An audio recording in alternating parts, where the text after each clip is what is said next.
and the key turn in the lock. "Oh dear, I'm in an awkward situation," she mumbled desperately. She was looking around. She was alone. There was nobody around who could help her.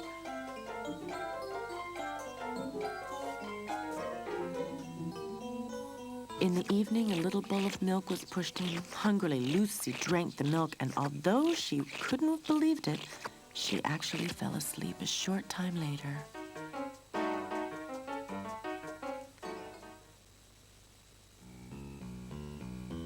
"I'm getting more and more worried about Lucy," Lorraine said to Mrs. McDonald. "It's getting darker and darker, and we shouldn't forget about the cat catcher story." "Oh, poor Lucy, she was caught," Lionel started crying. "Before we get too excited, I'm going to call the newspapers and ask if the cat catcher is still in this area." Lionel and his mother ran restlessly into the room. "Bad news," Mrs. McDonald said with a hoarse voice when she came back. "A man noticed that cat, who looks exactly like Lucy, and he was caught by the cat catcher." "My poor child," Lorraine moaned and started to cry, and also Mrs. McDonald shed a tear down her cheek. Full of anxiety and worried about Lucy, nobody closed an eye that night.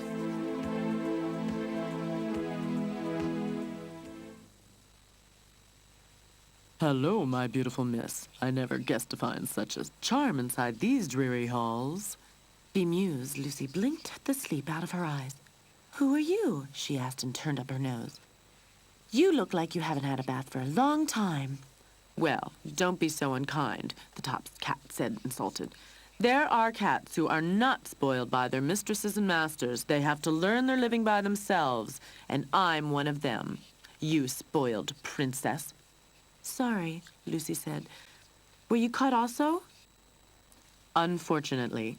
It was my own fault, though. I was so hungry, and suddenly a cute little, tempting little mouse just in front of my nose." "The same thing happened to me," Lucy sighed.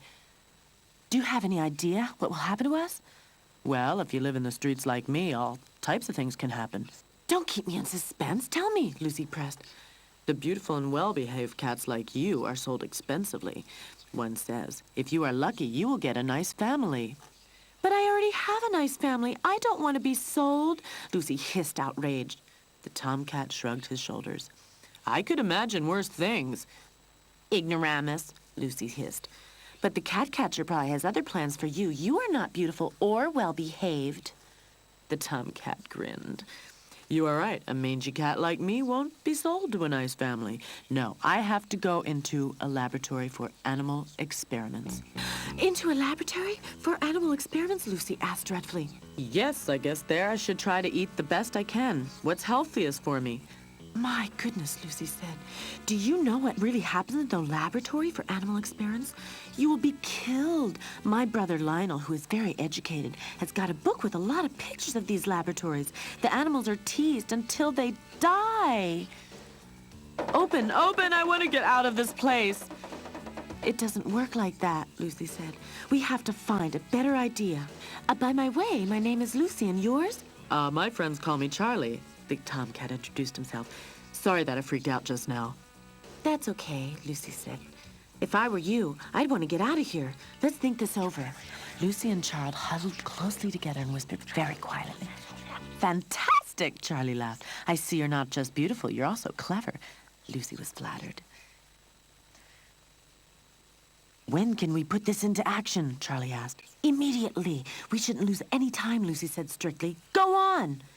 "Help! Help!" Charlie asked. "Help!" "What's the reason of this fuss?" the angry cat catcher said as he plodded into the room. "Look, Lucy's ill. I think she's going to die. Oh, help!" "Shut up, this little lady is shamming," the cat catcher said, although he was a bit restless. "I haven't done any of this. The fifth cat becomes ill. I can't sell her." As Lucy had earlier thought, the cat catcher bent over. At that moment, Charlie jumped up and bit into the cat catcher's bottom. "Ow! Ow!" he called and held his hands protectively over his bottom. Just for a short moment, he completely had forgotten about Charlie and Lucy. "Let's go home," Lucy called, running. "Will you come with me, Charlie?"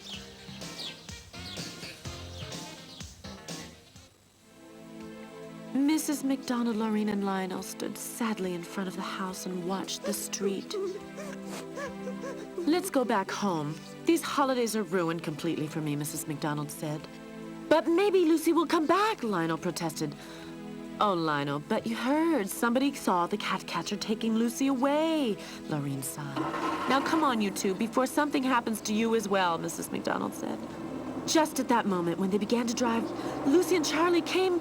Stop, stop, Lucy called. Stop, hold on, hold on. But neither Mrs. McDonald nor Lionel heard her. They were too far away. Damned! What should we do now? I'll never find my way back by myself, Lucy cried. Well, Princess, don't cry now. We have already survived the worst thing. You can't give up now, Charlie said to Lucy. But I don't know the way. It's too far to San Francisco. We will make it. Maybe you will look untidy when we reach your family, but your mom will nurse you back to health. But Lucy sat down, irresolute. Come on, Lucy, Charles called. You have to learn to know the world one day, and I promise you we will have a lot of fun. Slowly, Lucy's thirst for adventure came back.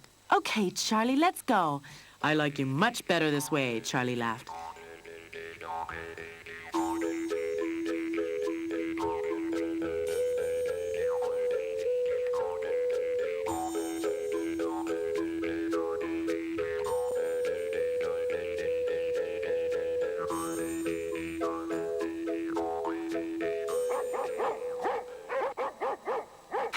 I know one of these. You should see how fast they will run away, Lucy said confidently, and then she hissed to the dogs. But this time they didn't run away. They yapped back at her. Okay, it didn't work, she said to Charlie apologetically. You have to learn a lot, Lucy, he laughed and turned to the two dogs. Listen, you two, from tramp to tramp, we're going to San Francisco. Have any ideas of how to get there quickly? You're going to Frisco? Well, forget the train. They find every stowaway and bring them to the animal home, said the smaller one. Damn, Charlie said. I had a lot of fun traveling on trains. Yeah, but times are worse, said the older dog. I guess you have to walk. But be careful from the main streets. The car drivers are thoughtless and you will have difficulties to survive. The other day, a friend of ours, he was run over. Oh, that doesn't sound too good. Anyway, thank you, Charlie said. Okay, take care of yourselves, the dog said. Lucy and Charlie left the main street and walked across the fields.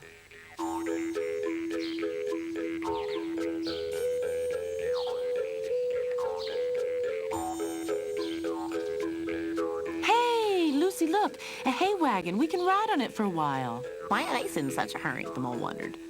Isn't this comfortable? Lucy was glad. At the farm, the farmer was waiting for the wagon. He would unload before darkness. Everything's okay? He asked when he stopped the horse and the donkey. Sure, the donkey said, and the horse neighed agreeing. Let's start, the farmer said, and pushed the pitchfork into the hay. Ow! Lucy cried with shock. What's going on there? Two stowaways. The farmer was astonished. Wait till I catch you. Hey, wait! Lucy, wait! Called Charlie. We already shook off the farmer. Trembling, Lucy sat down on the floor.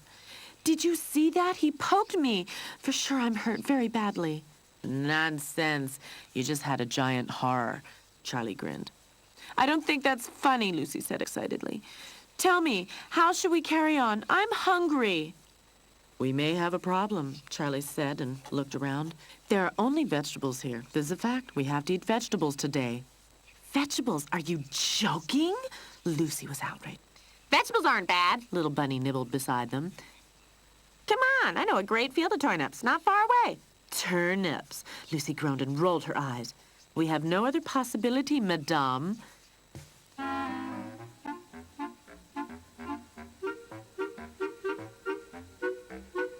With pleasure, the bunny chewed a big carrot. By this time, Charlie already had a carrot in his mouth, too.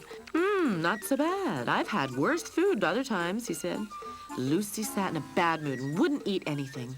Well, Princess, it's not my problem, Charlie said. If you want to starve, that's your affair. But I would like to meet your family, and if you die of starvation, this won't happen.